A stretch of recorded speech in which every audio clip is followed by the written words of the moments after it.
We really enjoyed using the eye touches in class. It really helps the kids look for signs that they don't know the words to.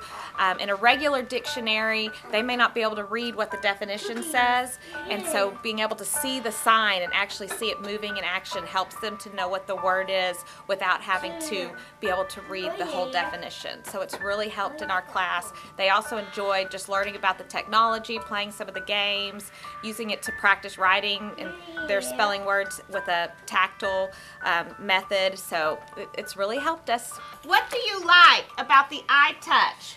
Why do you like that? It helps me to learn.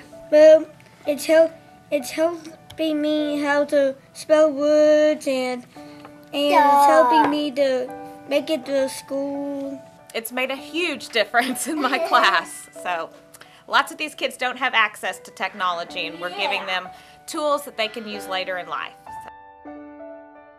The main thing that you always want to do, especially in ESL, is to be the guide on the side, be a facilitator, get the kids, introduce that concept to them, and then get out of the way and let them do the writing. And of course we do a lot of that on the whiteboard, which is fun. It's more fun, more intriguing, we have more options. The smartboard expands everything, and we can use multimedia with hands-on, and hands-on is what makes the difference in getting kids really interested. It gives us more variety, which increases interest and engagement. Engagement is the hardest thing to maintain. You can get interest for a few moments, and then after that, if you're not keeping their attention, you go less from teaching more into classroom management, because behavior slips and you got kids daydreaming and talking and not paying attention, doodling.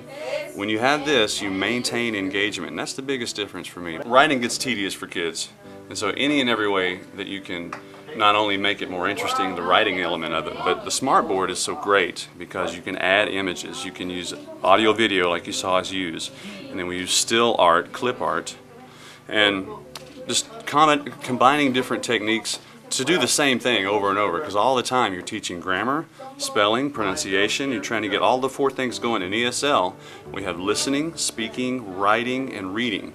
And you don't necessarily isolate one. You're always, it's like a wheel or a fan turning all the time. Those 4 disciplines are always happening.